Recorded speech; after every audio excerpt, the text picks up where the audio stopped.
لقد كان لكم في رسول الله أسوة حسنة آمنت بالله صدق الله مولانا العظيم وبلغنا رسوله النبي الأمين الكريم ونحن على ذلك لمن الشاهدين والشاكرين والحمد لله رب العالمين۔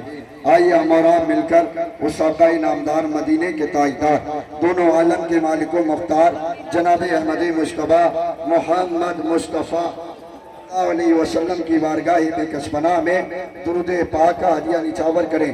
پڑھے اللہم صلی علی سیدنا مولانا محمد مبارک وسلم صلاۃ و سلام علیک یا رسول اللہ صلی اللہ تعالی علیہ وسلم۔ اعلیٰ حضرت کے شعر سے میں اپنی گفتگو کا آغاز کرتا ہوں۔ سرور کہوں کہ مالکو مولا کہوں تجھے، باغ خلیل کا گلے زیبا کہوں تجھے، تیرے تو بس عیب پناہی سے ہے بری۔ حیران ہوں میرے شاہ میں کیا کیا کہوں تجھے، حیران ہوں میرے شاہ میں کیا کیا کہوں تجھے۔ بلا تسبیح و تمثیل میں اپنے موضوع کی طرف آ جاتا ہوں۔ میرا موضوع ہے پیغام محمد اور حضور صلی اللہ علیہ وسلم کی رواداری، یعنی اس پر میں نے قرآن کی آیت پڑھی ہے۔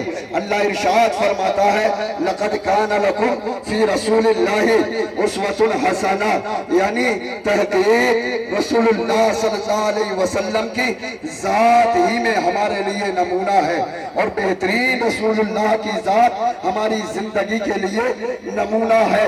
اور میں آگے بتاؤں آپ کو، میں ایک کتاب کا نام تفسیر ابن کثیر جلد 1 صفحہ 258 پر ایک روایت ہے جس میں رسول اللہ صلی اللہ علیہ وسلم نے امن کا پیغام دیا ہے، شانتی کا پیغام دیا ہے۔ میرے موضوع کو ذہن میں رکھنا اور اس کو سننا کہ رسول اللہ صلی اللہ علیہ وسلم کی بعثت کے وقت یا اس سے پہلے مکہ مکرمہ کے حالات پرآشوب تھے، جنگ و جدال قتل و قتال کے بازار گرم تھے۔ اللہ اکبر کبیرہ، مکہ مکرمہ کی سرزمین پر کھلے عام بدماشی ہو رہی تھی، یعنی قتل و قتال جنگ و جدال کے بازار گرم تھے۔ انہی ایام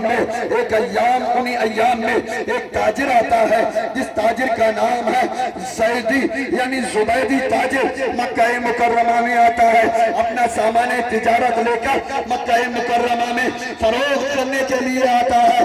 اللہ اکبر کبیرہ، مکے کے ایک بڑے سردار عاص بن وائل نے اس کا سامان خریدا، اور خریدنے کے بعد انہوں نے اس کی رقم ادا نہ کی۔ اس زبیدی نامی تاجر نے مکے کے کچھ لوگوں کو جمع کیا، اور جمع کرنے کے بعد کہا کہ فلاں شخص نے میرا مال لے لیا ہے لیکن مجھے اس کا روپیہ نہیں دیا، پیسہ نہیں دیا ہے۔ لوگ جمع ہوئے، اور جمع ہونے کے بعد عبداللہ بن جنعان کے ہاں اور معاہدے کے لیے تیار ہوئے۔ کہا کہ اب مکے میں کسی پر ظلم نہیں ہونے دیا جائے گا، مکے میں اب ظلم کا بازار گرم نہیں ہوگا، بلکہ مکے میں ہونے والے ظالموں پر ہونے والے ظلموں کو روکا جائے گا۔ جو ظالم ظلم کرتے ہیں ان سے انہیں روکا جائے گا بلا تشبیہ و تمثیل۔ اسی معاہدے میں میرے اور آپ کے آقا جناب احمد مجتبی محمد عربی مصطفیٰ بھی موجود تھے۔ آقا کریم رؤوف الرحیم نے باغ بہار ارشاد فرمایا، اے لوگو اگر مکہ مکرمہ میں ظلم کے خلاف اگر تم معاہدہ کرتے ہو اور مظلوموں کی مدد کرنے کے لیے تیار ہو تو میں محمد عربی اس معاہدے میں شریک ہونے کے لیے تیار ہو۔ میری ملت کے نوجوانوں، اب میں پوچھنا چاہتا ہوں، پوری دنیا میں امن و شانتی کا پیغام اگر کسی نے دیا ہے تو وہ محمد عربی کی ذات ہے۔ سکون کا پیغام اگر کسی نے دیا ہے تو وہ محمد عربی کی ذات ہے۔ ہمیں اخوت کا پیغام اگر کسی نے دیا ہے تو وہ محمد عربی کی ذات ہے۔ اگر مساوات کا پیغام پوری دنیا میں کسی ماں نے ایسا لال پیدا ہی نہیں کیا جو محمد عربی کے جیسے بھائی چارے کا ہمیں پیغام دے سکتا ہے۔ تبھی تو اعلیٰ حضرت نے کہا ہے واہ کیا چودو کرم ہے شہ بتا تیرا، نہیں سنتا ہی نہیں مانگنے والا۔ ایک بات رواداری کی دو باتیں، رواداری کی میرا موضوع ہے۔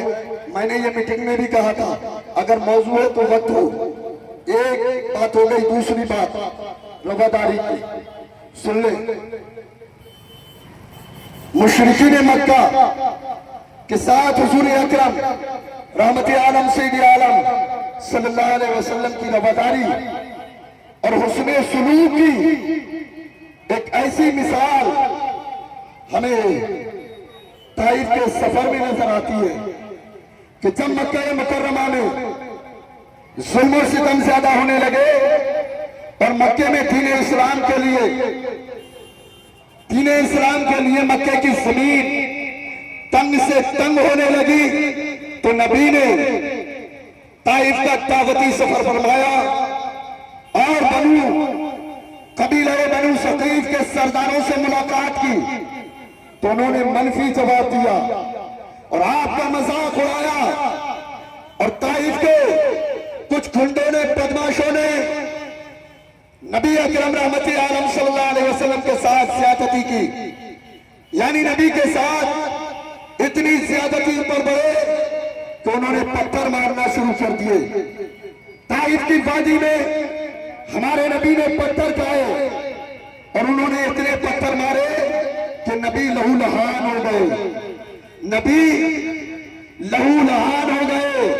تو صحابہ کرام نے عرض کی یا رسول اللہ فداک امی و ابی آقا، آپ ان کے لیے بد دعا کیوں نہیں کرتے؟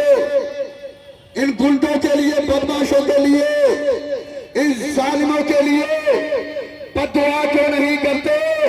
تو میرے اور آپ کے نبی نے ارشاد فرمایا اے میرے صحابہ، میں ان کو بد دعا دینے کے لیے نہیں، میں تو دین اسلام کی دعوت دینے کے لیے بھیجا گیا ہوں، اور میں رحمت نہیں بلکہ سراپا رحمت بن کر آیا ہوں۔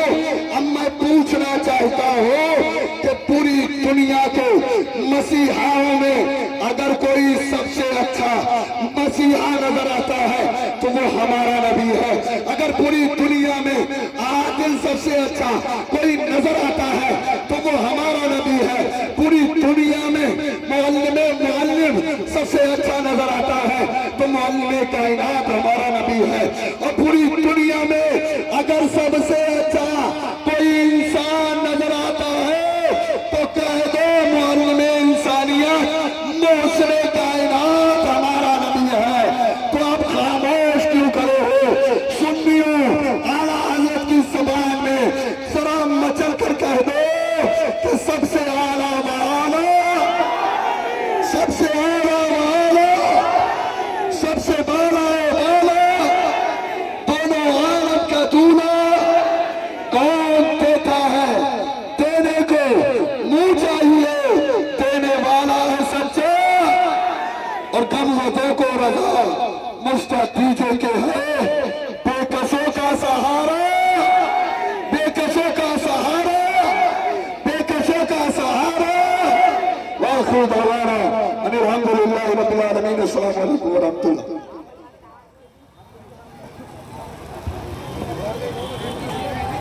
سبحان اللہ، ماشاءاللہ۔ عزیزان گرامی وقار، میری تقریر وہاں ہونی تھی نالے کی پلیا پر۔